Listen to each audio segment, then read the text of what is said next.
Good evening, everybody. Welcome to A Mexican Crossing Lines. This is our 10th show of Psyop BS, episode number 10.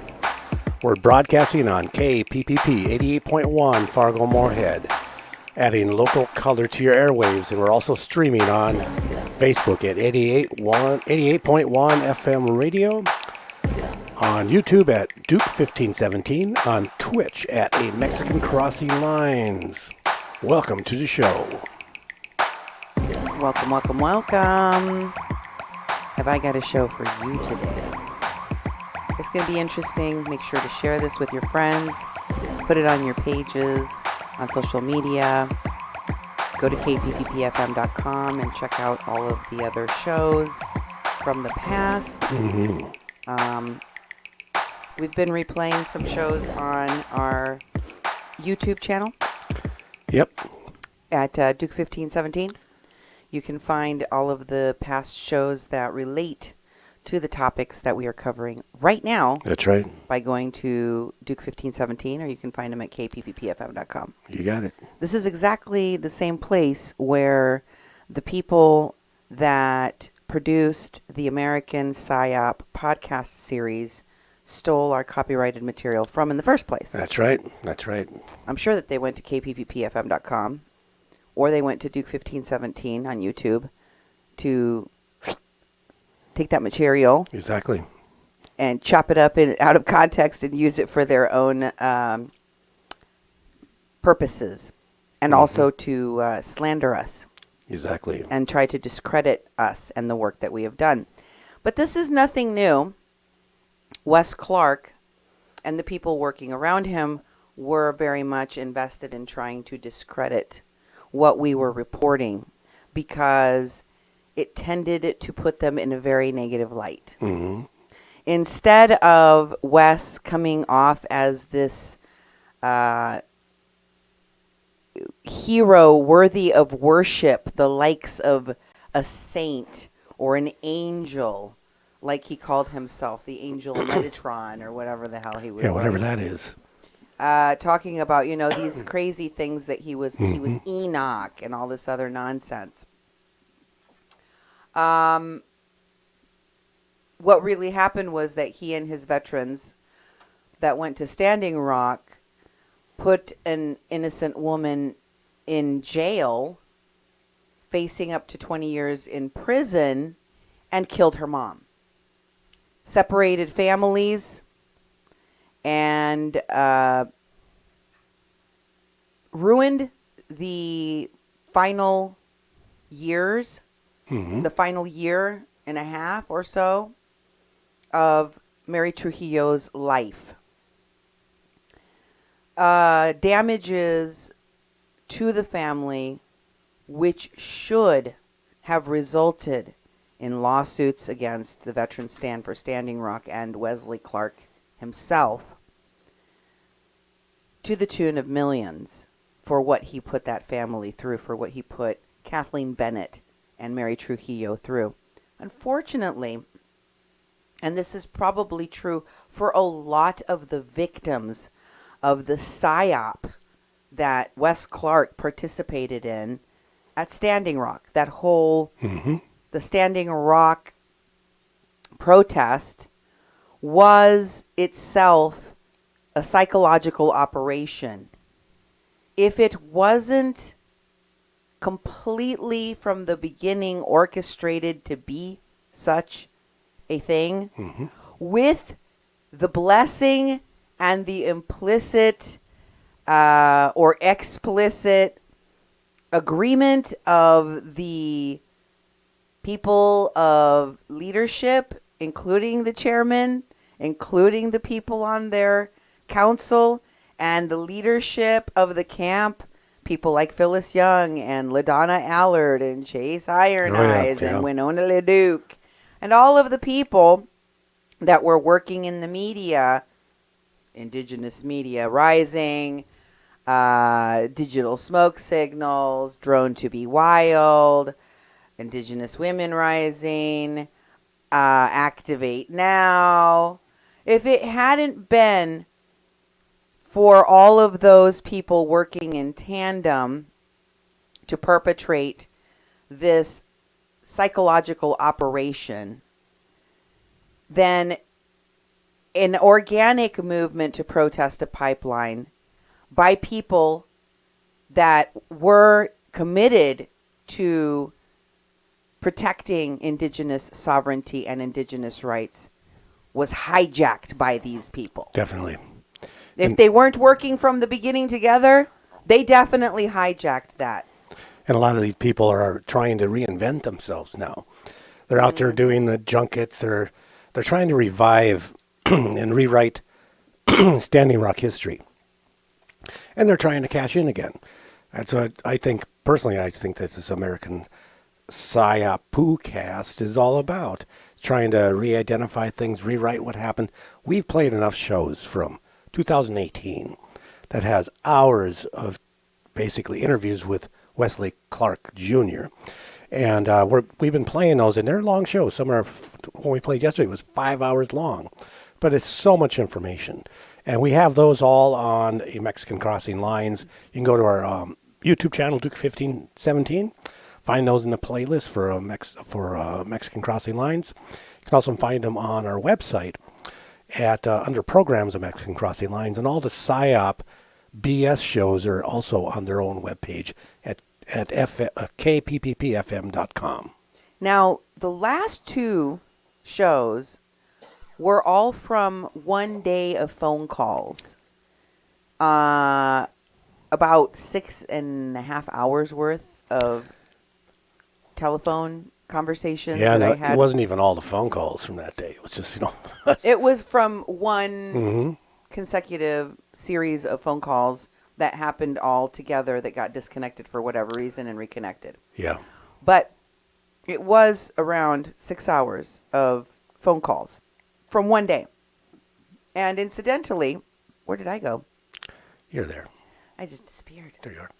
And incidentally, the last two replay shows, I was very strategic in pulling those shows because Wes talks a lot about, you can get a flavor for what Wes is in those 6 hours.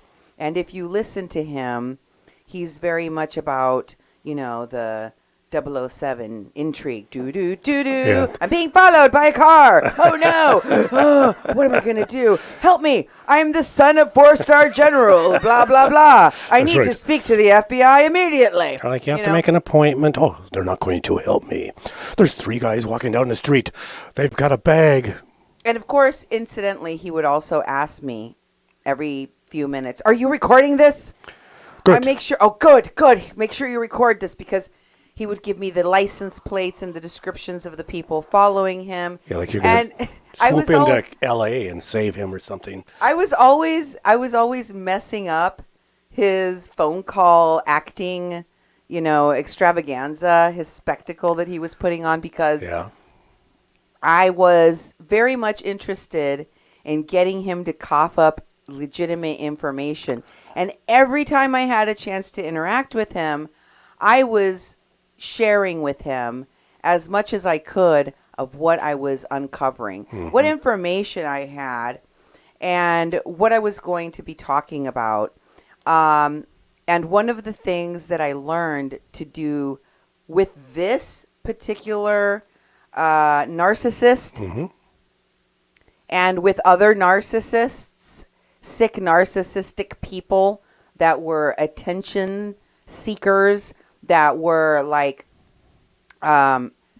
leeches for attention, psychic vampires, if you will, that wanted to suck out your energy and drain your energy with their crazy spectacles and send you off on all sorts of tangents, is I would spend a lot of time telling him stuff. Yeah. And it interrupted his flow. It messed up his script in what he was trying to do. And so he would be, somebody's chasing him in the car, supposedly. And I'd be like, so, guess what? I just saw Chase Iron Eyes talking with The Intercept. And he's doing these, he's doing interviews with these people, blah, blah, blah. And he'd be like, all right, there's a car behind me with a license plate from Utah, and I'm like, and also, I noticed that the more that I interrupted his flow of his prepared script of the, nonsense he was going to put on whatever day it was, and talked about other things that were relevant to me anyway, to my investigation for Kathleen Bennett, he would feel the need to shut me up, to interrupt me and say something. So then he would start talking about other things. And as we say, my grandmother, may she rest in peace, would say, entre las buenas y las veras se van las de a de veras. Between the jokes and the jabs comes the truth. Exactly. And whenever I got him, tirando sopa, spilling that soup, spilling the beans, I got him talking, and he said so many things. Yeah. He had to share. If only to shut me up, he had to interject himself to share. So never underestimate the need of a narcissistic white man. Exactly. It's a supremacist white man to shut you down. Then just being a indigenous Mexican woman speaking, because it worked like a charm every single time. Exactly. I encourage you, I know it is a painful task, but I encourage all of you to go listen to Freak the Beep Out. Exactly. It is actually spelled out on the shows. Yep. Freak the Beep. Little characters and stuff. Because he was freaked out, but he was like freaked the fork out, That's right. So you need to go find Freak the Fork Out 1 and 2, and it's not fork, it's something else, on YouTube on Duke 1517, and watch and listen to all the things he says he was involved in and into and blah, blah, blah, blah, blah. Oh, yeah. Because there's a lot. And for this particular show, folks, now that I'm going to get into this show for today, American Psyop, I want to start off with a correction. Now, in Psyop BS Part 9, my last show, I spoke about a specific post on Twitter. This specific post by Emily Bicks, who is, according to their broadcasts, the interviewer, the, the director, right? Journalist. Oh, yeah, the journalist. That interviewed Wes Clark Jr., right? And in the last show, I told you that Emily Bicks was promoting the American Psyop podcast series, and that Jack Bryan, her fiance/boyfriend, had responded to that from this account. I thought it said active measures. It actually says attractive measures. Can you see that? I can see that. I could not see that when I first posted it. I apologize. I misread what that says, which clearly says attractive measures. But I misread the account replying to Emily Bicks, and I thought it said active measures, which is an account related to the documentary that Jack Bryan did, and has a Twitter account for. And so I will show you that Twitter account in just a moment. But this you see right now before your eyes, attractive measures, is actually a parody account. Okay. That was started by and run by Arturo Tafoya, the same person, the individual who tagged us, our station, in the post about American Psyop, and the same person that runs the Conspiracy Distillery website and YouTube channel that we have been sharing content from. And so this is Arturo challenging the people that he collaborated with and that he gave interviews to for this American Psyop series, and who, of course, we learned was completely cut out of the series. Yes. for reasons that were not really ever explained to him completely. And so Arturo was the one that asked the question and pushed back on Emily Bicks, saying, "Can you explain why you gave Nora Maccoby the victim tag? Nora Maccoby's husband is even more suspicious, ex-military and into free energy movement, and also her association with Tanya Biss, the wife of Nunez's lawyer. It's very significant, so why not mention it?" And so I want to remind folks of who the people that are being discussed in that particular tweet are. Tanya Biss is also Tanya Cornwall. I can't remember exactly. But Tanya is the wife of a lawyer, Biss. Okay. The Stephen Biss that we just saw there mentioned. And Tanya is also his paralegal.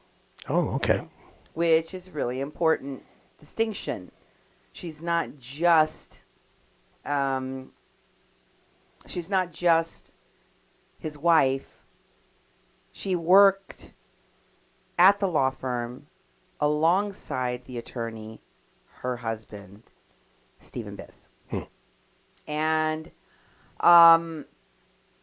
if you can go to the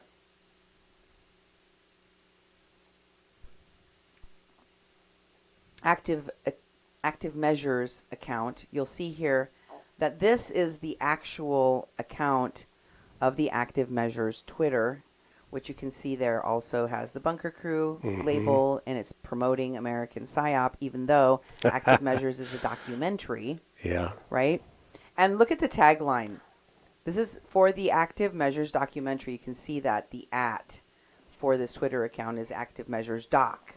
So this is not meant for the American Psyop, even though it looks like it's for American Psyop. Interesting. But it says in the tagline there, just because you're crazy, it doesn't mean you're being paranoid.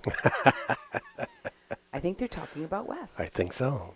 But maybe it could be them, because I believe that nobody could really be that ignorant.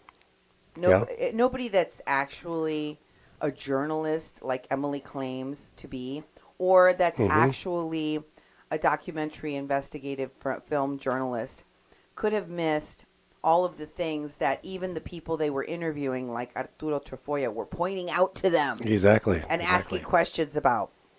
And the fact that there were so many shady lawyers, like Stephen Biss, that were involved in all of this, it really does make you question how the people that did this American Psyop missed it. Exactly, because it was a poo cast for sure.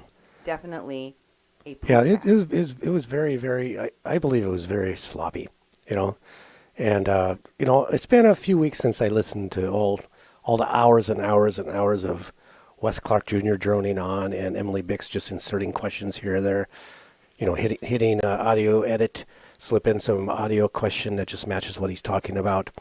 But I was listening, and since I've been listening to interviews with Wesley Clark Jr. from our old shows, like, the DC Influence, Freak the F Out, Part 1 and 2, and many others, I'm seeing such discrepancies in what he was saying back in 2018 and 2017 compared to what he's saying now. Like I said, they're rewriting history, and that journalist doesn't push back on almost anything that he says. No. But what is more disturbing to me is that what we discovered when we were investigating what happened at Standing Rock is we found a bunch of fake people. Yeah, that's right. What I mean by fake is that you had people who were pretending to be false valor veterans, or at least veterans in good standing. Fake activists. That were, fake activists, that were pretending to be water protectors, but were actually, fugitives of the law in some other state. that were pretending to be these whistleblowers, but that were actually pedophiles trying to reinvent their image. Yeah, exactly. That were pretending to be Indians, natives, and specifically Lakota people, Lakota natives, or shaman of some sort, but were actually fake shaman. Exactly. And we see a lot of the appeal of spiritualism and this new age type of Reiki healing, meditation, yoga, yogis. Yeah, that's right.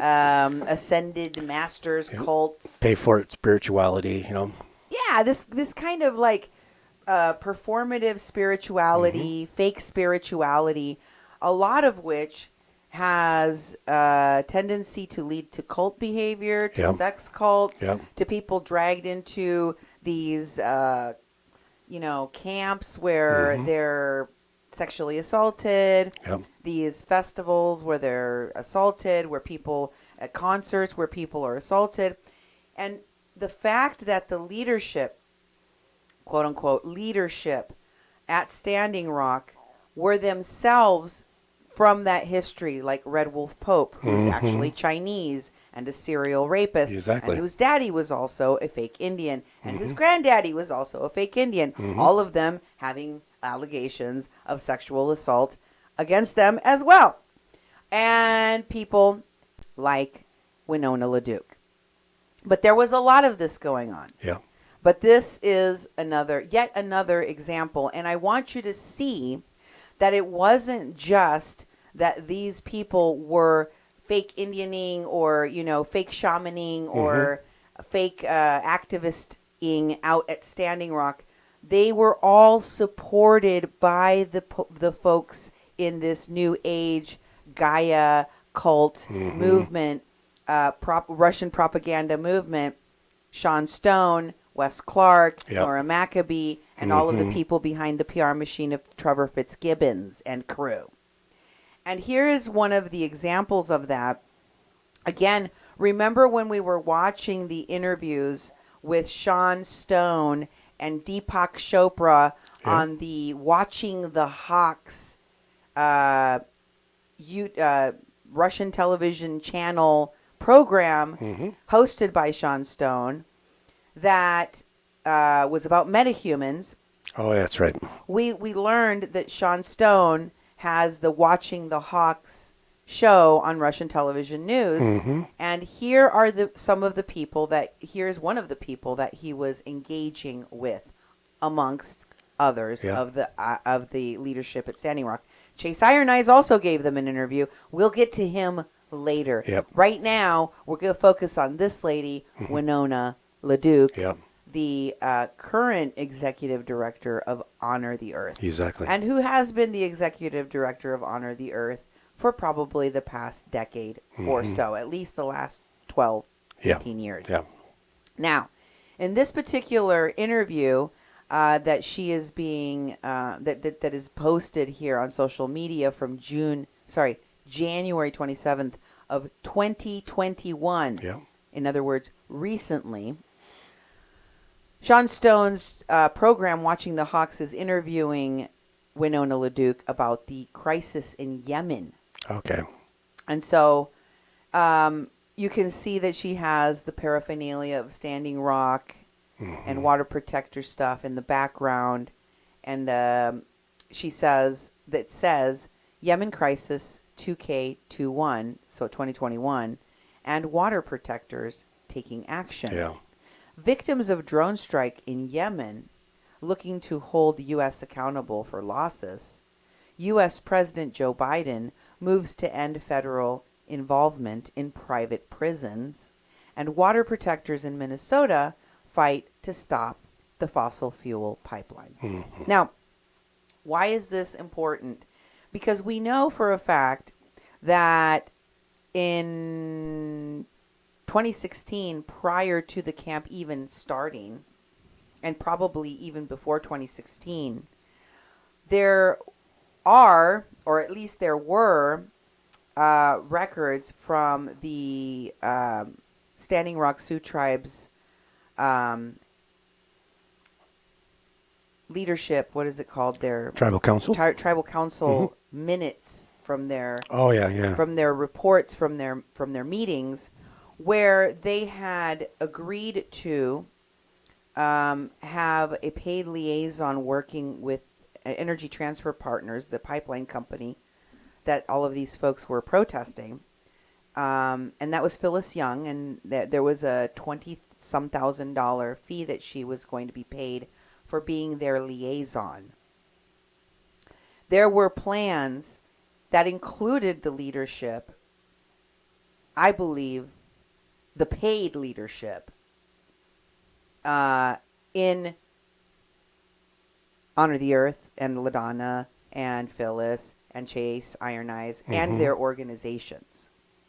And I believe that they were all paid off because they continue to work for and they continue to promote the people that are working against clean energy, the people that are working against domestic and democracy interests in the United States, and that continue to be a mouthpiece for Russian propaganda, for New Age fake shamanism, fake activism. I mean, Winona LaDuke was literally the vice presidential candidate for the Green Party, back in what year? Oh, I forget which years it was, but it was twice when Ralph Nader ran. You know, as a third-party candidate, but she was vice president. Twice? Yep, she was a presidential candidate twice. So she helped. She helped the Republican Party. Yeah. In whatever fashion she could, to take the presidency on more than one occasion. Yep. Because that is all that those parties have done. Whether it's been Jill Stein, whether it's been Winona, that's all that those parties have done. Split the Democratic vote and give a win to Trump, and in the case of Winona LaDuke, to other Republicans. That's right. That is what their organizations have done. And also promoting pedophiles, fake shaman, fake medicine, and fake healing for people through their Honor the Earth organization. They've been sued for the for the sexual harassment that their employees have had to endure at the hands of Honor the Earth, while Winona LaDuke was repeatedly notified of the sexual harassment and did nothing. Well, protected the pedophile in her midst and ostracized the victims of that sexual harassment, which led to the continued pedophile attacks on members of that community, children in that community. Yep, we did a whole show on that. There Lots is of a documentation. whole entire show on that. We'll have to pull that out. Yep, we'll play that on our off nights. But I want to share with you the fact that Winona LaDuke, Francis Fisher, Wes Clark and company, and PR crew, they didn't just promote these fake shaman, these concerts with pedophiles and sexual assaulters like Nako Bear and the medicine for the people. They should be called Nako Bear and Knock You Up and Bad Medicine for the People. Exactly. Because that's what these people were doing. They were raping, they were assaulting, they were sexually harassing women. They were part of Winona LaDuke's Honor the Earth. They were part of her board. These were not just people that she was promoting. These were people that formed part of her leadership. These are the people that she runs with. And you can see that here. Honor the Earth's Board of Directors meeting in Bismarck from 2017. And by 2017, Nako Bear had already been credibly accused of sexual assault. And I'm sure it probably had reached her ears, but again, she has a tendency to ignore people being reported to her. And she's very grateful to Cynthia Perez, Paul DeMann, Maine, Amy Ray, Kimberly Smith, Emily Saliers, Jennifer Elizabeth Kreisberg, Shannon Martin, Bob Goo, Gough, and Nako Bear. That's who is on her board. And Nako Bear is front and center. You can see him right there. Yeah. I don't know how many of these people are Native American. I don't know how many of them are from her actual tribe in Minnesota. Yeah, White Earth, or who knows, really. I don't know. I know Nako Bear is also a fake Indian. He was, I believe, adopted. No, he was adopted. He talks about being an adopted person. He was adopted by white people. He was adopted. He himself does not know fully what all he is comprised of. I think it's part Puerto Rican and something else. But again, he passes himself off as Native American, right? Mm-hmm. And who knows? He may have indigenous blood. He probably does if he has Puerto Rican blood. Yeah. However, and again, I keep on repeating this. Why is it that this Standing Rock protest was led by so many people that weren't from Standing Rock, that don't actually live there, including Chase Iron Eyes? There's so many of the people in the leadership that are rich, that have nice homes, that don't live on the reservation, that don't go and visit Pine Ridge, that don't see or care about or do anything about the poverty, the suffering that goes on there, and have been monetizing, have been making bank off of the suffering of those people. And why is it that they could not have anyone that is actually Lakota, that is actually from those tribes, in the leadership of these camps? Plus, why did they have to pick these people? Exactly. And also, one thing that bothered me, well, actually, it's through discovering things. We did a lot of stuff with Standing Rock. Not only did we do reporting, we helped out with in the beginnings of the arrests that were happening. We got people out of jail and sent them back to Standing Rock. Got them out of jail. When they got out of jail, we brought them into our house, fed them. People bathed, and they went back to camp. And the first thing I noticed through, the 70, 80 people that we actually helped house and transport is the majority were white people. I kept on thinking, well, where are all the Native people? And it's like there were indigenous people arrested and involved, but I started noticing that the leadership was white. A lot of the activists were white. In fact, a lot of them had badges. There was like, I did another lockdown. It's my third one I've done, and I came all the way here to do one. So it was like an act, a show. And so when I see Winona LaDuke and Honor the Earth, I'm on one of their email lists, always talking about the water protectors. I'm like, I haven't checked in to see what they're actually doing, but I suspect it may be similar. Oh, I'm sure. And then, of course, we learned, because we interviewed some people that had told us that they're homeless, and this is how they've been living now for years. In fact, they've actually been living this way since Occupy Wall Street. And exactly. Going from protest camp to protest camp, and that they, put up fundraisers and get funded that way. Yeah, GoFundMe's, take them everywhere. Anonymous people just put money in their accounts and off they go. And those that are effective in continuing these protests get funded again. And those who don't, I guess, those who get carted off to jail just are forgotten. Yep. But, there's something else about this particular Honor the Earth group. And I've reported on Nako Bear and the Medicine for the People and all of the allegations against them. There's an entire show about that. So you can go back. But I also want to remind folks that not only did Winona LaDuke protect a fake shaman and pedophile that was in her organization and on her board separately, these are two different allegations, but she also supported the white women that killed their entire family of black children. From These Minnesota, folks not just supported, but defended these murdering white women.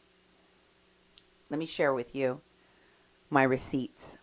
Here's a picture of Winona LaDuke on June 22nd of 2014 with Devonte Hart and his mom I believe that's Jen Hart next to him. And it says, Devontae Hart raised $490 for Honor the Earth. He didn't want a birthday present because he had everything that he wanted. Beautiful children. He gave us the money last night at Project Earth concert with Nako Bear, Lorna Haynes, and 800 people watching. Thanks, respect, and gratitude to him, his family, and his moms. Oh, okay. Because it was the two mothers that... Now, what we know now about what happened to Devontae Hart and his family is horrifying. They still have not found the body of this child. Wow.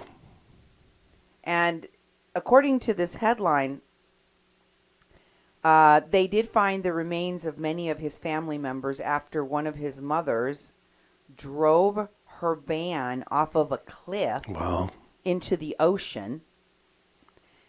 And incidentally, I shared the disturbing lyrics of one of Nako Bear's songs on that show where I talked about how he defended these murderous moms.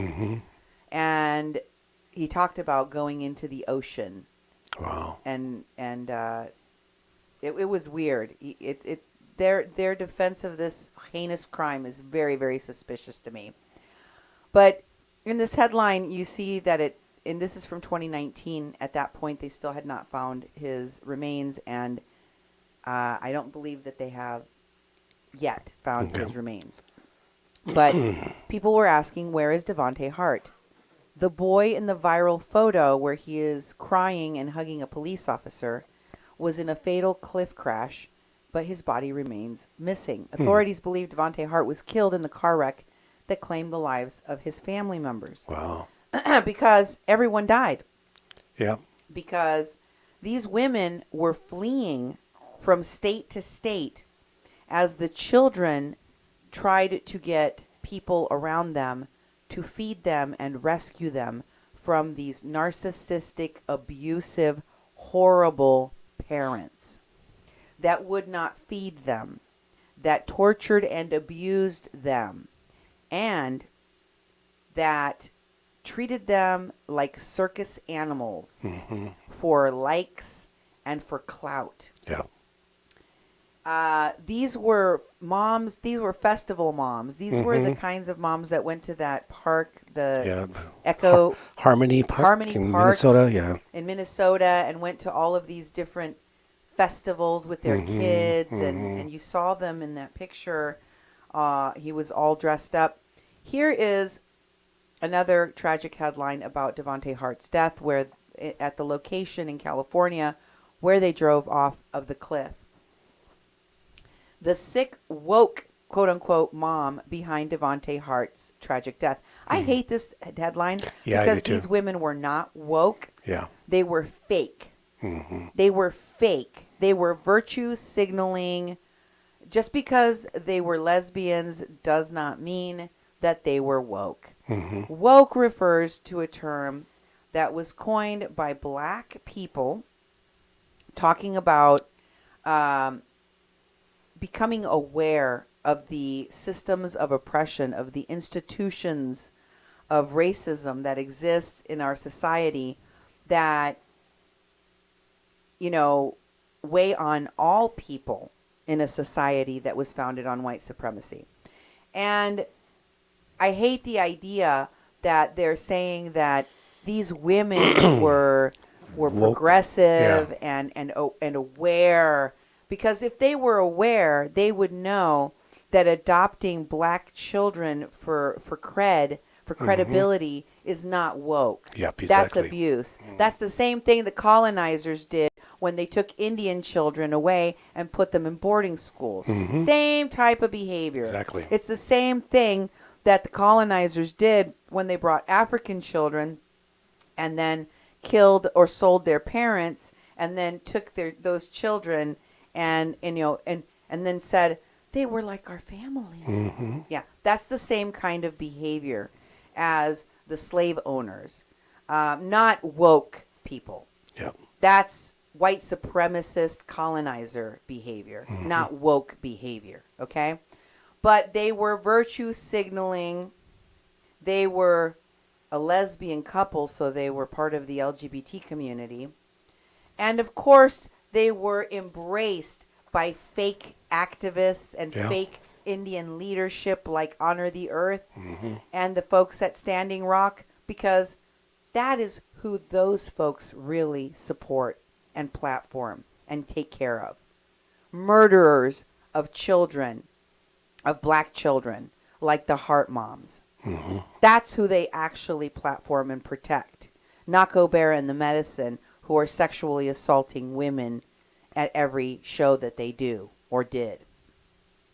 Here is a quote from this article saying that having 6 people die in this car crash the way that they did made this death, this mass killing, mass murder, the largest in the county of Mendocino in modern times. This is according to Sheriff Tom Allman, speaking about the shocking crime and adding that the adult deaths were classified as suicides. Okay. Because they drove off the cliff. They drove off the cliff. Yep. And by the way, there were drugs found in their system. So prior to driving off the cliff, both moms had taken, I don't know, some kind of drugs to calm them down. Wow. I don't know. Now, a new documentary called Broken Hearts that premiered on Discovery Plus has decoded Jen Hart's carefully curated Facebook posts and exposed the executioner as an abusive narcissist who hid behind a woke facade. She pretended that she wasn't a white supremacist slave-owning colonist. Yeah. That's what she pretended to be. It's not what she was. That's why I hate the headline woke, because she wasn't. And it tells you in this article, she was an executioner, and she was not woke at all. She was a fake person. Yep. Supported by people like Honor the Earth. That is who gave her and her wife and their ability to continue to abuse these children wings. The people that gave these murderers wings was Winona LaDuke and Honor the Earth, and the people that supported them and promoted them from the very beginning, like Wes Clark and their whole PR machine. Winnie Wong, Desiree Kane, Seven McDonald, Maggie Day, the list goes on. Yep. Now, continuing from this article, it says, but as investigative journalist Zeron Burnett III told the Post, those mothers used Devontae and his siblings as performing monkeys for traffic potential, for clickbait, for clicks and likes, but also for credibility in the communities that they were supporting. These children were not eating. Yeah, that's These right. children were forced to perform these things where they held signs that said that they would give hugs out for free and that they were raising money for Honor the Earth. Meanwhile, these children had to sneak out and throw themselves out of second-story windows to beg their neighbors for food. But Winona LaDuke was taking this child's money and posting proudly that this child doesn't even want a birthday present because he has everything he needs. Right. When he didn't even have food. When these children were malnutritioned and starving. When you look at the size of the children and you realize their ages, what age they actually were, it would not take a rocket scientist to realize that they're malnourished, that they're not being treated okay, and that they're being abused. What does it take? What kind of insensitivity does it take for someone like Winona LaDuke, who goes from state to state and university to university talking about growing monomen and growing corn and being able to recognize the cycles of life and protecting the earth? She can't even tell when someone is being starved right in front of her eyeballs. Yeah. She platforms and protects people that are predators, and she has no ability to notice that Naco Bear and the people that he ran with, like Cliff Matthias from that bicycle gang, and all of the people that they were associated with, that also have credible accusations of sexual assault and domestic violence of women. But she didn't notice? Yeah. You really think that's the case when there's been credible accusations and even lawsuits against Honor the Earth and Winona LaDuke herself for ignoring repeated complaints about the abuses that go on within her organization? And that's just within her organization. Mm-hmm. And here in this article, they go on to explain that the children, Devontae and his siblings, were accessories, like a purse, Mm-hmm. you know, like a Louis Vuitton. These were accessories to a lifestyle that Jen and Sarah wanted to portray on social media. And the likes they received for their behaviors were like dopamine. Wow. The pair began their family in 2006, opening their Alexandria, Minnesota home to adoptive children Marcus, Hannah, and Abigail. Then in 2009, Devontae and his siblings Jeremiah and Sierra joined the household. All of them were black children. The 6 children came from Harris County, Texas. One of the most diverse counties in Texas. I was born in Harris County, That's right. Texas. You were, yeah. Was that it? I forgot if there was more there. Nope. After they were removed from their biological mother. Yeah. Their biological mother was addicted to drugs. And the same people, Winona LaDuke, Honor the Earth, these people purport themselves to be defenders of indigenous people and BIPOC people having the right to care for their own children, not having the continuation of genocide of their people occur by having children that are indigenous given to white people. Yeah. That they were fighting to maintain and protect the child Indian welfare laws. Okay. And yet, they applaud these 2 white colonizers play pretending to care about these black children, which they tortured, abused, starved, and killed and murdered. Yeah. While no one lifted a finger to protect them. Nobody. Everyone that came into contact with these children and failed to do anything to protect them has blood on their hands. And they were not just raising money for Honor the Earth. These children weren't just used as circus monkeys to raise money for Honor the Earth.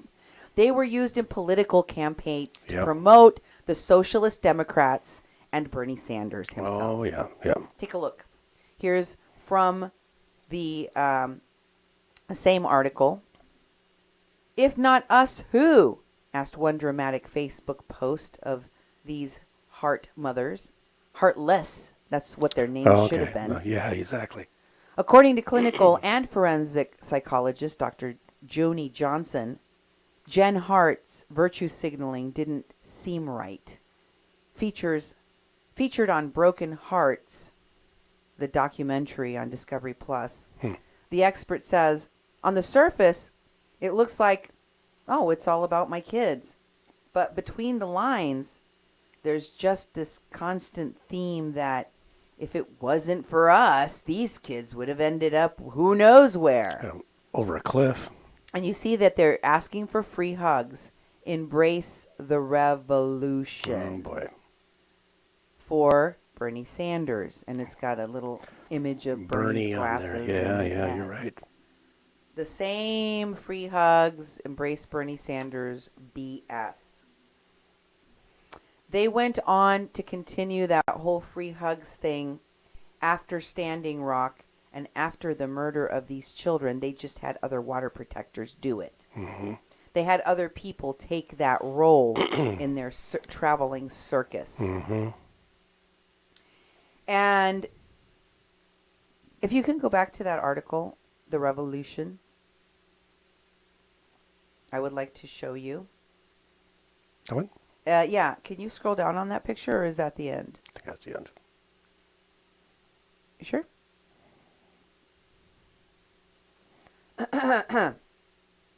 Yep. It is the end. It apparently is the end. Okay. So let's go to this the is next. the end. It's the end.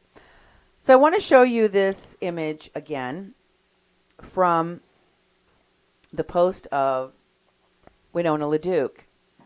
Pay close attention to Devontae Hart. He looks like he's at a festival. Yeah. Right? Mm-hmm. It's late at night. It's dark, so you can see that there's lighting in the back and people, but you can't really see what's going on because it's nighttime. Mm-hmm. And Winona is carrying Devontae. Devontae's a teenager, but that's how malnourished these kids were, that he was just underweight and not well cared for. Devontae has on almost African-looking print, definitely very colorful, like a yellow golden shirt with red stripes, and he's got on a crown of flowers, it looks like, and he's got face paint on. You see that? Yep. Definitely looks like he's been at and he has a free hugs sign taped onto his chest, written in crayon. Okay. Okay? Mm-hmm. That looks like, he had to wear, was forced to wear. Yeah. Again, in the performing monkey scenario. This is the picture that was proudly portrayed on Winona LaDuke's social media, along with Nako Bear, the sexual assaulter and alleged rapist of women and girls. And here you can see from the magazine article that it says that her children knew that they were required to go along with this stuff. This is what Burnett told the people in this article. A writer with Mel Magazine, she said, "The fact that we can see smiling photos of them is easy to fake. Mm-hmm. Like any circus animal, they had to perform while the crowds were there so that they could later be allowed to eat, to sleep, and to have the basic needs of any other child would expect met. All the time, Sarah, who was described in CPS reports as being cold toward the kids, seemed complicit. However, Cheryl Hart, which is no relation to the Hart wives, who worked with Sarah at a Kohl's store at the time of her death, told a documentary that her colleague once confided in her about Jen's demanding, obsessive behaviors. She said, "I think Sarah was the buffer between the kids and Jen, like a battered spouse would be." Meanwhile, the net closed in on ringmaster Jen after she took her traveling show to a new home in Woodland, Washington in 2017. Within months, the increasingly desperate kids, led by Devontae, begged for food and disclosed the abuse to the people next door. Wow. And in this next photo, you can see Devontae in, I think we missed a picture here. The picture right before, can we go back to the picture with Winona LaDuke, please? Yes. That's Devontae Hart and Nako Bear. And then what's next after that? After Devontae Hart and Nako Bear, We have, what is that called? Children Force Smile Circus Animal Eats. Yeah, children. Wait. Okay, so in this article, which is missing from this, it looks like, there is a picture of Devonte Hart in this article wearing that same crown of flowers and the same shirt and the same clothes. It's called Devonte Hart Earth Festival. Oh. Do you have that one? It doesn't look like I do. I wanted to put this in. I don't know if you can still grab it. I know I can't go back to anything that's not in the... I'm not in any of that. Man, I wish I could show it to you, but it's the same exact shirt, and he's actually holding a Honor the Earth balloon in his hand. Oh. And the caption says, such alarming red flags never made it into YouTube or Facebook. The couple's adoring followers could instead delight in the undersized kids offering their ubiquitous free hugs at hippie music festivals or political rallies for Bernie Sanders.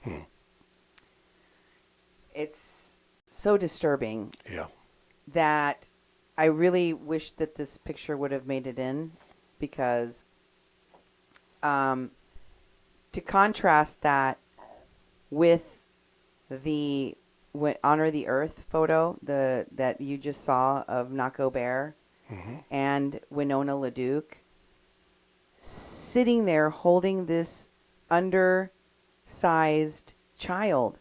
What that means is malnourished. There he is. Go right there. This one? Yep, that's him. Undernourished child.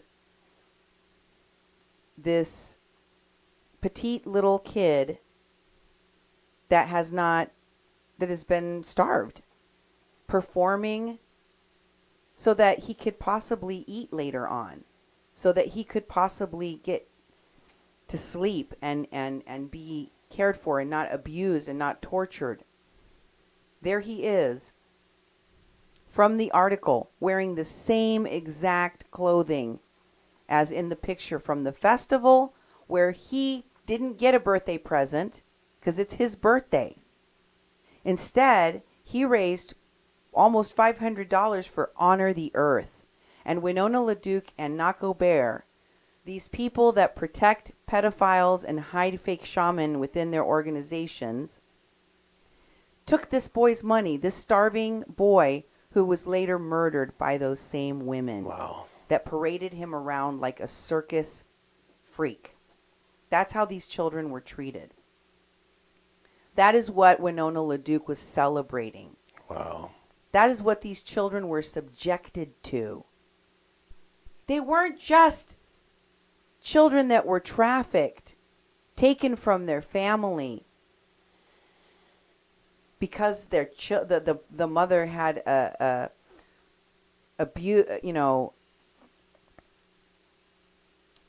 she had a narcotics abuse problem. Mm-hmm. How many people on the reservations, how many Native Americans have their children taken away because they fall into the same kinds of drug habits or alcohol abuse?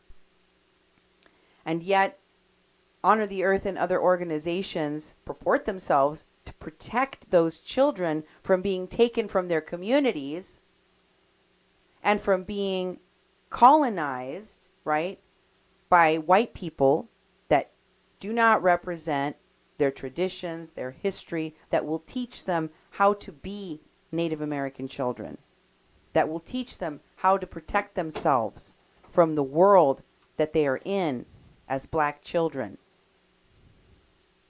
She had no eyes. Winona and of course her board member, Nako Bear, had no eyes to protect these children. Yeah. So, according to this article, it says that at times Sarah was described in CPS reports as being cold toward the kids and seeming complicit. However, Cheryl Hart said she thought that, that she was a battered spouse. I think they were both complicit because neither of them did anything to protect these children. Meanwhile, the net closed in on the ringmaster, the circus ringmaster, Jen Hart, after she took her traveling show to Woodland, Washington. And the kids begged for food, and that's when the jig was up. They had to run. Yeah. Now, let me show you how Nako Bear defended the murders of these children. Even after it was made public how these children were tortured, abused, starved, treated like circus animals, paraded around from festival to festival, campaign to campaign, raising money for organizations like the one that he was part of, Honor the Earth. And this is what he did publicly. Somebody commented, correctly disgusted at his tweets. Nako's Twitter feed is really something. And this was in 2018. Wow. Long after it came out what they did to him.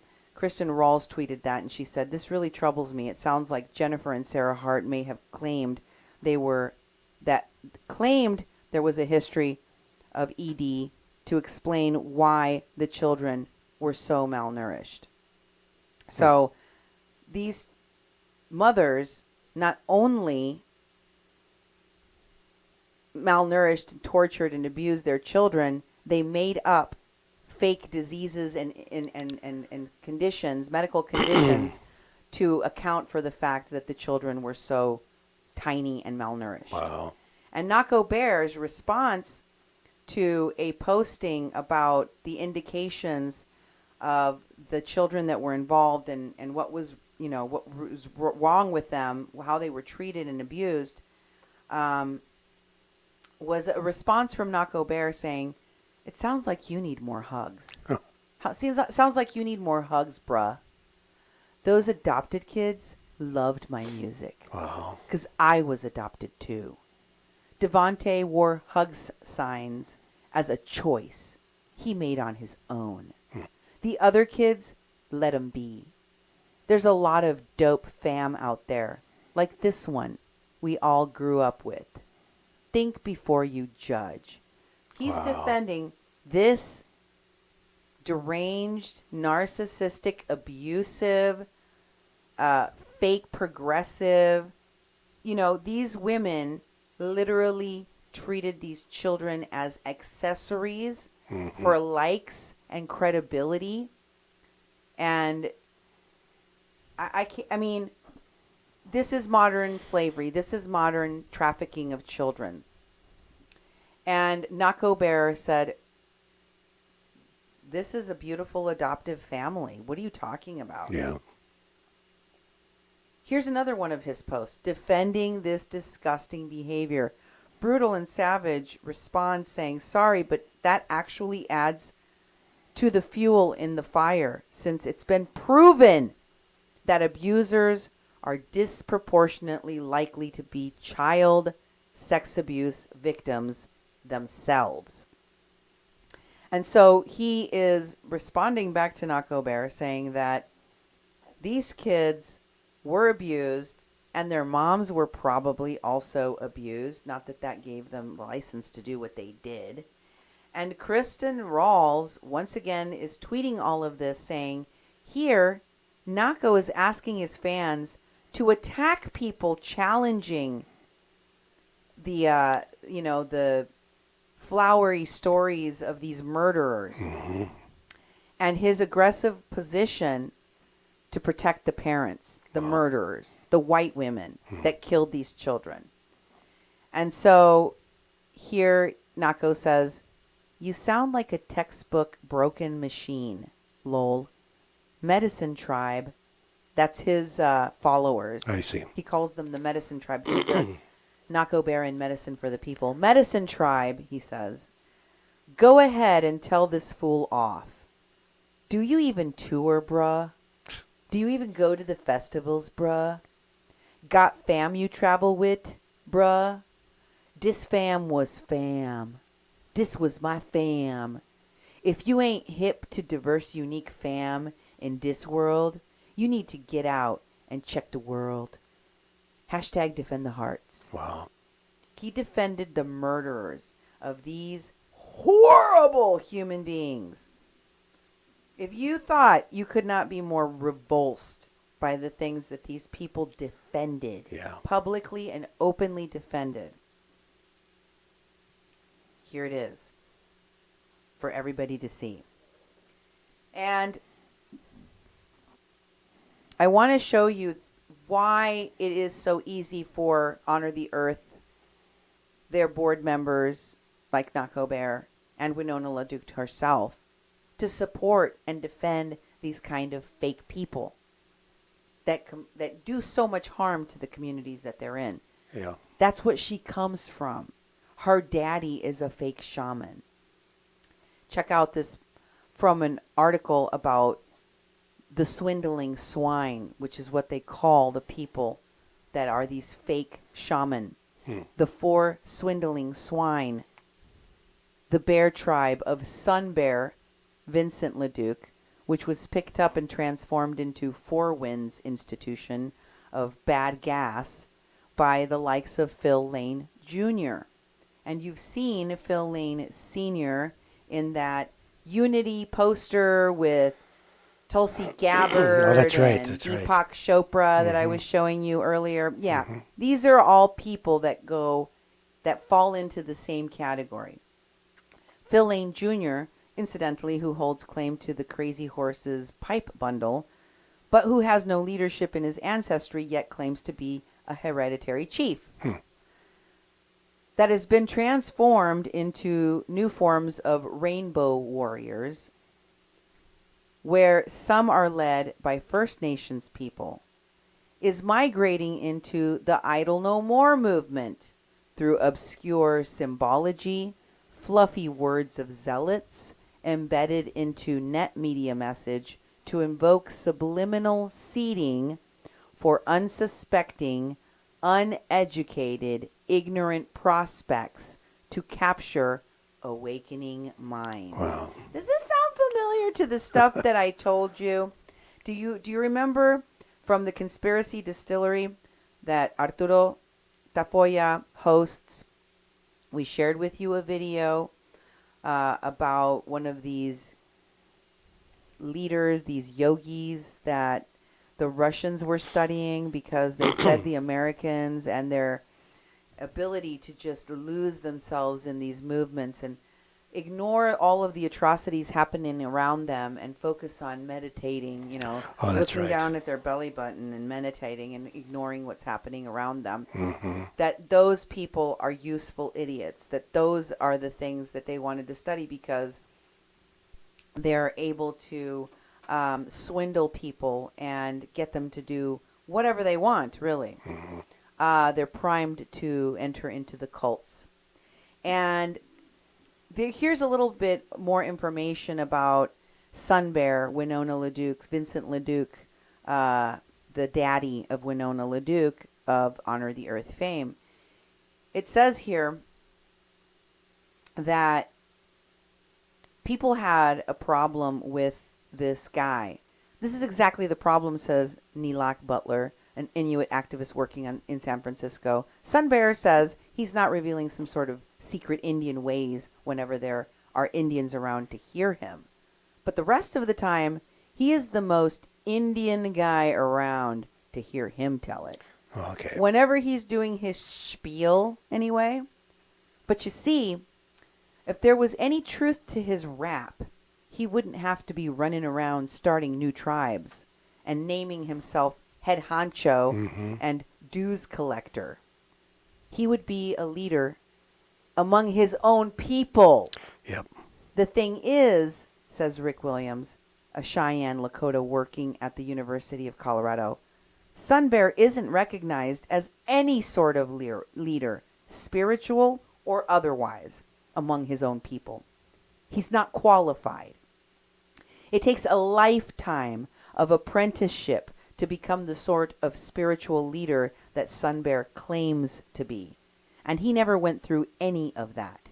He's just a guy who hasn't been home to the White Earth Reservation in 25 years, pretending to be something that he's not, feeding his own ego, and making his living misleading a lot of sincere but very silly people. In a lot of ways, he reminds you of a low-grade Jimmy Swaggart or Pat Robertson type individual. And another thing, Williams goes on, Sun Bear hasn't started a new tribe. Nobody can just up and start a new tribe. Yeah. What he's done is start a cult. And this cult he started is playing with some very powerful things, like the pipe. That's not only stupid and malicious, it's dangerous. And of course we know that Winona LaDuke, who also never lived on the White Earth Reservation, was living off on the East Coast, has a white mama that she mostly lived with, didn't really live with Sun Bear, her daddy. This is Sun Bear, her daddy. She didn't really live with Sun Bear, a.k.a. Vincent LaDuke, the father of Miss Winona LaDuke. She actually went to Harvard, was it? Yep. And then, after not living on her own reservation, came back to White Earth Reservation and said, I'm here to be your leader. Yep, I'm starting organizations. And she became the head of Honor the Earth. And then Ralph Nader's like, oh, I need an indigenous leader to run as vice president. How about you? And he snapped her up. Yep. Didn't look into her past or nothing. And then, of course, you know, Vincent LaDuke, who was Chippewa, he's not Lakota, has argued that the criticisms from people like McLeod and Banyakaya are misguided. Sun Bear has claimed that the ceremonies and the wisdom that he has peddled aren't really truly Indian anyway, although they're still based on Indian traditions. Still, his promotional literature refers to Native American spiritual wisdom, offering ceremonies such as a sweat lodge for $50 a session and a vision quest for $150 a person. Since when is the sweat not an Indian ceremony? Asked Russell Means, an outspoken critic of Sun Bear and his colleagues. It's not based on an Indian ceremony. It is Indian ceremony. So is his so-called vision quest. The pipe, his use of the pipe, sage, and all the rest of it. Sun Bear is a liar, and so are all the rest of them who are doing what he is doing.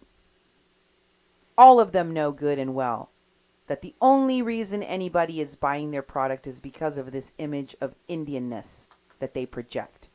The most non-Indian thing about Sun Bear's ceremonies is that he personally prostituted the whole thing by turning it into a money-making venture. Exactly.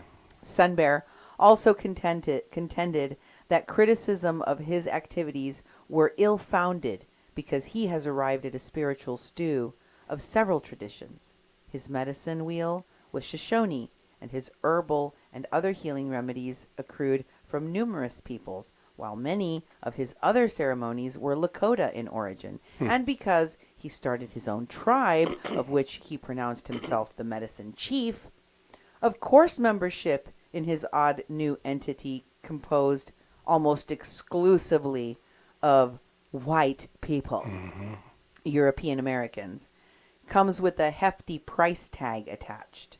The idea has caught on among spiritual hucksters and con men, as is witnessed by the formation of similar fees-paid groups in Florida, headed by non-Indian people, calling himself Chief Piercing Eyes.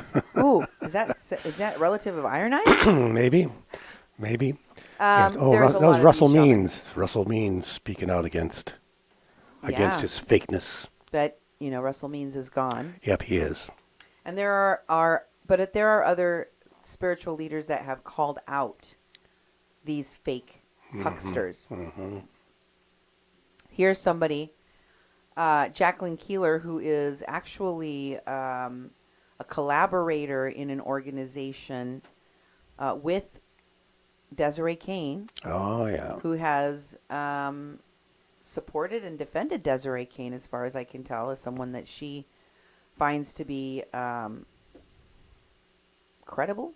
I still don't understand how she has missed, being that she is a reporter, investigative reporter. I don't know how she's missed the connections to Desiree Kane and her fake Indianness. Yep. But Jacqueline Keeler has called out Winona LaDuke and her fake Indian cred in the documentary that was done about Winona LaDuke called The First Daughter and the Black Snake. Winona lauds someone selling ceremony, and credits his teachings for her work, never mentioning his cult. Yeah. I think they're referring to Sun Bear. Mm-hmm. She was trying to whitewash the past about her daddy, Yep. which of course she has to do in order to have any credibility today, even as she continues to support people that are pedophiles and abusers. But so did Desiree Kane. She also posted support in this post, a quote from Phil Lane Sr. about women, of all things. Yeah.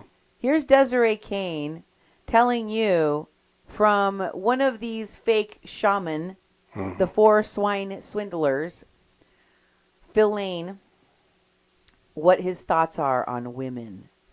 These are people that have abused women, that have used women, that have sold ceremony. These are fake leadership, and of course a fake Indian like her would know, that have usurped the positions of real Indians. And she uses Phil Lane Sr.'s quote about women on her page. Wow. She wrote, I want to pay, this is a quote from Phil Lane Sr., I want to pay a tremendous respect to the women, our women folk. Man may slay one another, but cannot overcome the woman. For in the quietude of her lap lies the child. You can slay him once and again, but he issues as often from that same gentle lap a gift to the great good in which man is only an accomplice. That's all we are. We're only an accomplice. The woman needs us only for one night. Here we stand in eagle feathers and war bonnets and all that, and our women so gentle, so sweet, so kind, yet the race of man goes on because of our women. The women need us only for one night. What kind of a misogynist, women don't need us. They can be on their own. We don't need any kind of family structure to support families. BS is that. But of course she would quote a fake Indian, a fake shaman, because that is what they support. And Desiree Kane and Jacqueline Keeler, as I told you, work and have written for the Pollination magazine. Here is one of their posts talking about Naco Bear, where they exposed Naco Bear's predatory behavior. A lot of times I find interesting how Desiree Kane and people around her end up doing exposés and getting the scoop on the stories of the people that they platformed and supported in the past. It's like they create their own monsters that they then have to kill and disassociate themselves from. Trigger warning, she says. Today we will take a look on Pollination Magazine's Facebook live show at recent and not so recent allegations against sexual predators in Winona LaDuke's inner circle. These include most recently Naco Bear, a musician popular with the white festival-going crowd, recently accused of sexual predation, assault of minors, and the ongoing lawsuit filed by former Honor the Earth employee alleging Winona protected accused pedophile sexual predator Michael Dahl. Also, accusations posted on social media that Winona harbors another alleged pedophile, Anthony Sewell, and there are the persistent stories of her late father, Vincent LaDuke, Sun Bear, a guru to his own tribe, of sexual assaults of minors. What to make of all of this? Is it all a coincidence? The result of being a public person? Or is there more to it?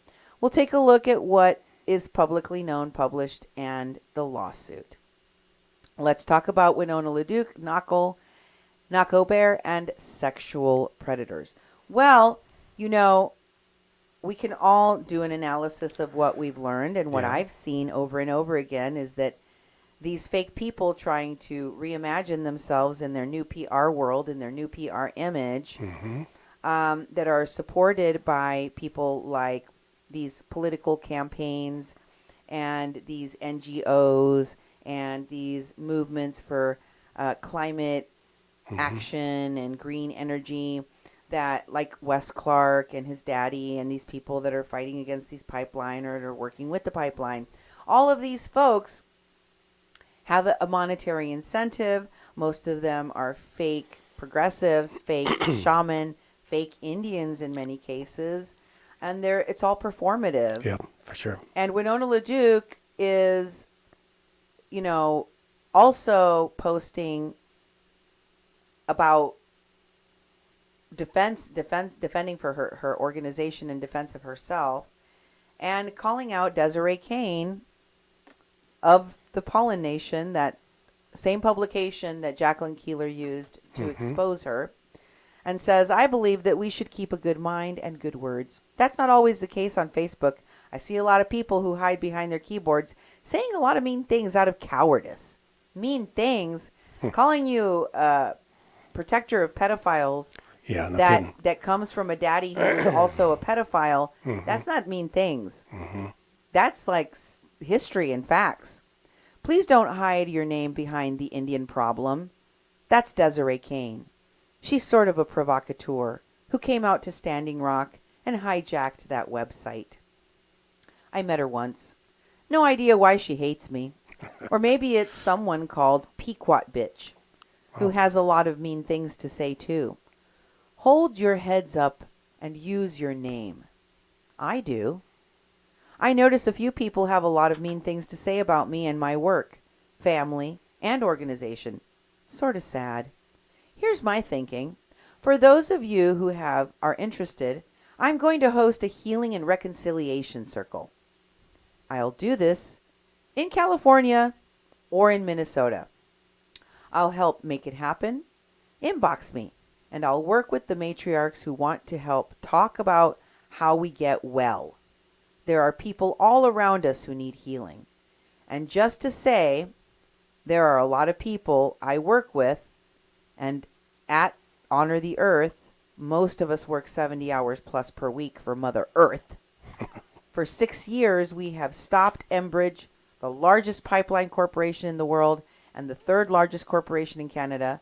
We need to work together for our water. And please don't be harmful to my hardworking staff. They work really hard and have good hearts. Your comments on Facebook affect us all. I think that restoring peace is better than lateral oppression. And similarly, if some people would like to talk about how they feel that I have treated them, I am open to listening. Happy to set up a circle if you've got things to say about me. Here in Minnesota would be fine. Facebook allegations aren't really the way to go. Good mind and good heart is a lot better. Love and respect. In the meantime, I'm going to plant my seeds and crops because it's time to plant food and hope. But as you notice that it's time to plant food, when is it time for justice? When is it time for justice for the victims of Daddy Sun Bear? When is it time for justice of victims of the cults that you have helped to protect, and the cult leaders, the fake shaman that abused children, the pedophiles that abused children, that you helped to hide at Honor the Earth, or the people that sexually harassed or sexually assaulted your workers, the workers that you ignored, not the ones that you had on your board or the ones that you had help you to undermine and to silence people that exposed your behaviors. Not that Jacqueline Keeler and this Desiree Kane, the Indian problem, were very effective, because That sounded like play fighting. Yeah. Let's hold a healing circle. Let's not do lateral oppression. We're talking about people that are trafficking children, murdering children, abusing children, sexually assaulting children. That is not something you can solve in a healing circle. Yeah. Okay? That's not something that's going to get solved by brushing it under the rug and holding a healing circle among the women that are exposing it. Desiree Kane posted, has anyone that's selling what really happened or the real story of XYZ is peddling? Stop humoring anyone who claims to possess the real truth, and you will wind up more able to understand and process the man-made horrors that are happening and that live outside of Fantasyland. Wow. Those are strong words for someone Who does that? that claims to have the real truth about Yeah. what happened at Standing Rock.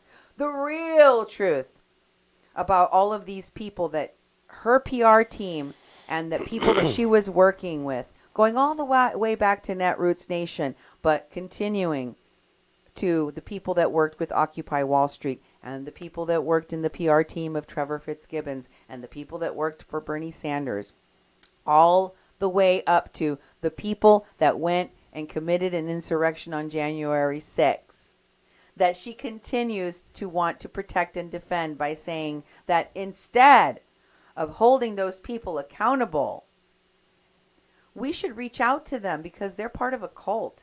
She was part of a cult, so she would know. Exactly.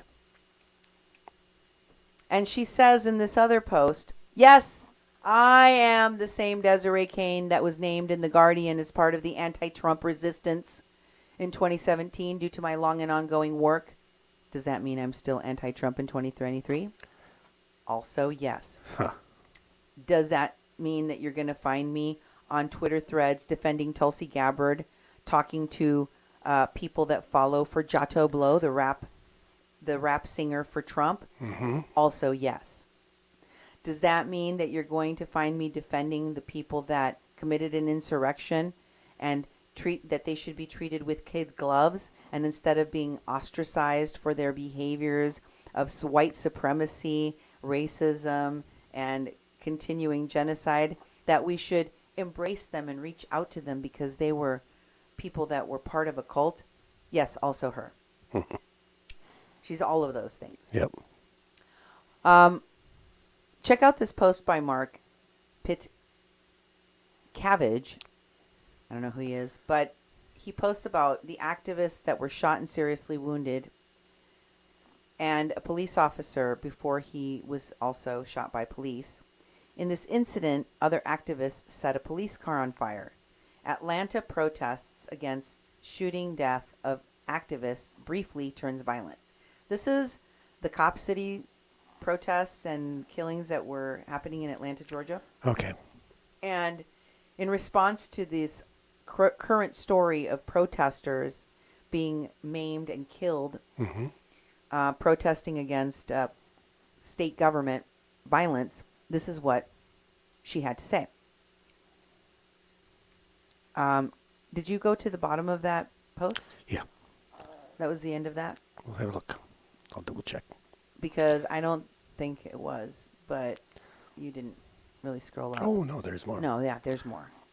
So that was an article from Reuters about the Atlanta protest. And then what comes next, we will find out soon, maybe. Somebody posted, Enza Castazzi posted in response to this article, are these the same police who openly say that they didn't find a gun where they shot someone to death and mysteriously have no body camera footage despite pictures of all the police involved wearing body cameras? This seems like a very worthwhile line of inquiry. Mr. Mark Pitcavage responds, they did find a gun, and they have shown it. Regarding the body cam footage, according to news reports, Georgia State troopers only have dash cam, not body cams. And someone named Minerva says, cops found a gun. Totally trustworthy. Definitely wasn't nicked from the evidence locker. Yeah. And Mark responds, so your theory is that the Georgia State Patrol obtained a firearm and used it to shoot one of their own troopers in the abdomen, putting him in the hospital. That's your theory? And Desiree Kane jumps in to say, the FBI, and she's talking about Standing Rock, the FBI paid a man to procure a gun at a pawn shop, become a honeypot, and meaning, become a love interest for a Native American woman, form an inauthentic and duplicitous relationship, and plant that gun onto a medic at Standing Rock, who later went to federal prison for it. She, in my humble opinion, wasn't killed in the way that this activist in Atlanta was killed, because there were too many cameras at the time. Read about Red Fawn. So she jumps in about this current situation. And remember, she was on the security teams. Yeah, that's right. She was close to the people that were medics and that were, these different titles at Standing Rock. Because she knew, because they were part of all of the organization and the communications that went on the radios out there. And she goes on and she says, when her legal defense brought this to the court, because evidence of this emerged, that there was an FBI informant that befriended her and made her fall in love with him and then planted the gun on her. Through reporting, the judge sealed the record and denied this from being entered in her defense. And then Desiree Kane says, just a point of information for you that, yes, police procure guns and through operations set up and harm, now kill, environmentalists. The outcry, I believe, is about this major escalation because folks have been pointing to this in warning for many years. Now, people feel, here it is, that an environmentalist was killed and they had a gun planted on them. Oh, yeah. I don't doubt that corrupt cops will plant evidence on people. So especially when they've killed someone. We saw a cop shoot a black man in the back while he was running away and then go and plant a gun or a taser on him so that he could have a justifiable reason for doing that. But what is really disturbing to me is that Desiree Kane, who was one of the main people in organizing the psychological operation staged event that happened at Standing Rock that got people hurt, that got people killed, that got like people Mary jailed. that got people jailed, like Desiree, Kathleen Bennett. Kathleen Bennett, Desiree Kane, and the Veterans Stand for Standing Rock. They were part of doing that. They were part of allowing that to happen. And so she speaks from a place of knowledge because they were part of organizing staging this whole event that people got hurt in. That's what happens when you play games with people's lives that aren't paid activists and actors. Okay? Just because Frances Fisher and Jane Fonda used that moment for their next film project to, I see a lot of aging actors getting into the activist and political. They go into the press. Their name's out there again. But they're working. It's part of their job. When they're performing as political activists. They're performing as protesters. They're getting paid. All of these people like Kathleen Bennett were not. Exactly. And they're putting people's lives at risk. And she posts on here that being targeted by bad acting, militant religious cults, because you are an open-hearted person, doesn't make you one of the bad people. It makes you one of the survivors. Okay. Of something that was horrible that you didn't deserve. At least that's how I see it, empathetically. Yeah. It's true that being targeted by bad actors and being open-hearted and trying to support and help those people doesn't make you a bad person. But you do have a responsibility to call out those bad actors and talk about how you were complicit in supporting them, if you were. Because at some point, I became aware of the fact that the people at Last Real Indians, including Chase Iron Eyes, that I had been supporting, were taking money and causing harm to their communities, and I called them out for it. Yep. And I cut ties to supporting anything that they were part of publicly, denounced them, and I also did that on any occasion where I was initially supporting or promoting any person that turned out to be Exactly. some kind of Faketivist. or fraudulent person. And there was a lot of them. And there was a lot of them. And you haven't done that. You just claim victimhood and move on. Here's another post in which Claude Taylor, responding to the American Psyop, says, can we go back to that survivor cult thing? Because Sure. I think there was more behind that we didn't get to. Did you scroll to see if she had any more comments on that? Let's have a look. Okay. Nope. Oh, okay, good. I just want to make sure. Yep.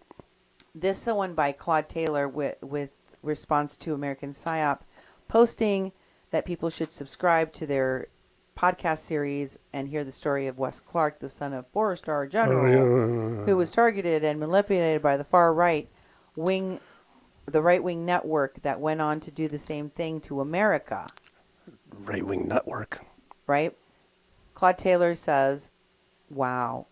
And Desiree Kane says, thanks for sharing this important and brave podcast. Brave. And someone else says, I'm definitely tuning in. If you listened all the way through it. Now, can you go all the way back to the top of this post? Sure. All the way back. More. Scroll down. That's it? Okay. That's it. All right. Now let's go on to our next post. One moment, please. Because she definitely is continuing to support American Psyop and the people that she supported at Standing Rock, including Wesley Clark, as part of the PR team that she was with, or as an independent survivor of the cult. I don't care. The fact is she continues to support the same people. In this tweet, it shows that people are celebrating the film On Sacred Ground about Standing Rock in Santa Monica, California. Oh. And they thank Frances Fisher for bringing it to their attention. Oh. And they talk about how they learned a lot. And you can see Frances Fisher is one of the people in there. I'm going to break open these photos for you to take a look at them. But here's what Desiree Kane posted in response, because she is supporting this. Yeah. Or she was supporting them until, a lot of the stuff came out about what they did. And now she says, settlers trying to redeem themselves in media will never redeem what they did to us in 2016. Oh. She was working with Winnie Wong and all the people that around Frances Fisher. And now she says, these are settlers. Settlers. And they will never be able to fix what they did. In and 2016. Let me show you the cover of this film called On Sacred Ground. Oh. And the next picture shows more of the people at this event. And that person with the hat and the Indian braids and the Indian looking jacket and cloak. Yeah. That's Frances Fisher. Oh, really? That's not a Native American woman. Oh no, she's gone full cosplay Indian. You don't have to make that bigger. Just go to the next picture, and you'll see her there. Okay. She's standing up front. Oh, that's the guy I'm sure that directed the film. We'll have to look into him further later on. But here is the picture of Frances Fisher Oh, without there we go. the hat, Ah. in full Indian-looking regalia, garb, and trenzas. I thought she played settlers all the time. Yes, but there she is with her braids and her hat playing Indian. These are roles for these folks. Yeah. For them, this is what it is. It's cosplay. And here's the next picture. This next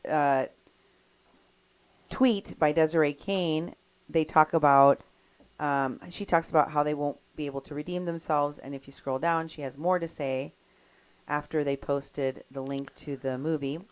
She says, it looks like an attempt at white redemption and a focused thing on white guilt. Throw it in the trash. She also is a white passing Indian, if she even has Indian blood, because she's been cosplaying Indian and usurping Indian leadership ever since she went to Standing Rock. And then she says, no one is saying this, so I will. Something so stoked to stand with Standing Rock. The women that were so stoked to stand with Standing Rock, but no one is watching now as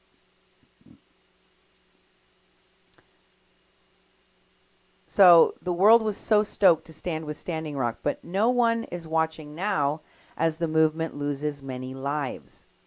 Really squint at how many native water protectors that lived at Ochetisacoan camp in 2016 survive. It's becoming lonely. Many are gone. That's true.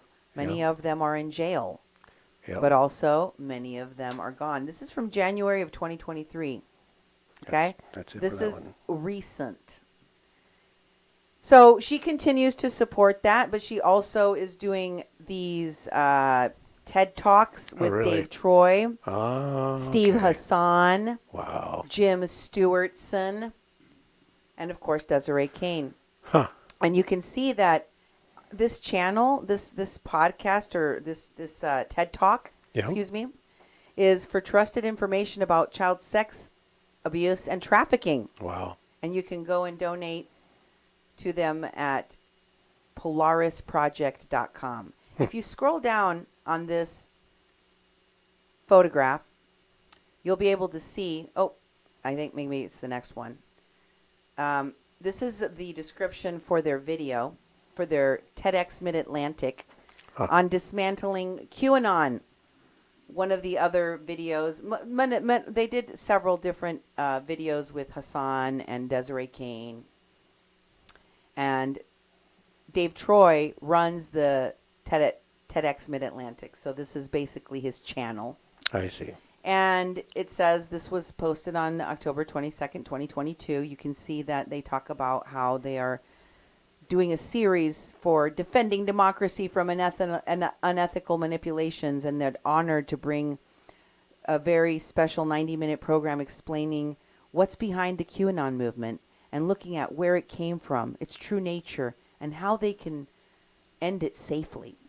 And at its root, the scheme functions as an authoritarian cult, though through the lens, it can be properly understood as being based in a crisis of connections.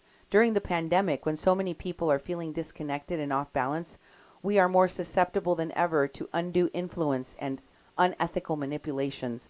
We'll look at ways that we can become more resilient against it. This program features alternate reality gaming expert Jim Stewartson, cult expert Stephen Hassan, multimedia journalist Desiree Kane, in conversation with TEDx Mid-Atlantic co-curator and disinformation specialist David Troy, offering a broad overview of the networks involved with clear-headed ideas about how this destructive movement can be ended safely. Among the areas covered, QAnon has its roots in the internet puzzle Cicada 3301 that a network of former disgruntled military and intelligence professionals has collaborated to lend the scheme legitimacy to, that various people involved are connected to a 1930s cult called I Am, that many people involved with QAnon were also involved in the 2011 Occupy protests, and the No Dapple protest at Standing Rock in 2016 and 2017, and even connected to the makers of the 2020 disinformation film Plandemic. We'd also, at the end here it says, we would also like to give special thanks to Arturo Tafoya for his support with research and video production, because, you know, a lot of the information that they got, just like the people that did the American Psyop BS podcast, was taken from information given by Arturo. And, of course, Wes Clark, Desiree Kane, all of those people involved, they are opportunists. They are good usurpers. They're good at glomming onto anything, hijacking it, and then taking other people's work and calling it their own. Yep. But they did have to give some acknowledgement for where they got their information in that video, even if it was only a fleeting comment At the very at bottom. the very bottom In small of the print. description in small print. Because they know that they did him wrong, that they took his information and that they used it. Exploited it. For themselves, and to make themselves look like knowledgeable people about something that they helped to create and that they helped to use to harm people or misinform people. Let me show you how Watching the Hawks continued to interview more people involved at Standing Rock so that you can see the Russian television, Sean Stone, Gaia Network, fake spiritualists and cult leader influence in all of this that we have been showing you and uncovering for many years, and which, with the help of people like Arturo Tafoya, the folks that are currently touting themselves as experts, knowledgeable on these matters, have hijacked the narrative of. They're posers. They're posers. But we will continue to show you how these folks have been operating, like Sean Stone from Watching the Hawks. You can see him here in 2017 talking about the water protectors marching on. So they kept tabs on what was happening with the water protectors after Standing Rock. This is in the spring of 2017, after the camps were closed. And Watching the Hawks, Tyrell Venture and Tabitha Wallace talked to chairman of the Cheyenne River Sioux Tribe, Harold Frazier, along with the attorney and tribal member Tracy Sevier, into the Hawk's Nest to discuss the latest efforts in the fight to protect our water and our environment. And there was a lot of claims that folks in the leadership of these tribes were using their leadership to exploit their tribes. And of course, Wesley Clark was also on Watching the Hawks after Standing Rock. There we go. In January, right after Standing Rock. Wow. That's about when you were talking to him, about 2 weeks later. He did an interview with Russian television news and Watching the Hawks. And he explained what was happening in Standing Rock and how it was all interconnected. Oh, yeah. And so when you think about those interviews he did with John B. Wells and you remember what he was talking about at the time, remember Sean Stone interviewed Wes Clark. And Wes Clark was interviewed by Russian television news talking about his stand for Standing Rock. Here's another image from January of 2017 showing the in-depth reporting that Russian television news and Watching the Hawks did about Standing Rock and Wes Clark. And remind yourself, or go back and listen to the interviews he did with the Midnight Caravan show and the host John B. Wells, one of those Mike Flynn supporters from that defunct radio program, because Wes said that he did not give many interviews anywhere. Yeah. That he only had spoken to TYT and Task and Purpose, and of course we learned Wells. But no, he gave lots of interviews, and so did many of the people involved at Standing Rock, to Russian television news and Sean Stone specifically.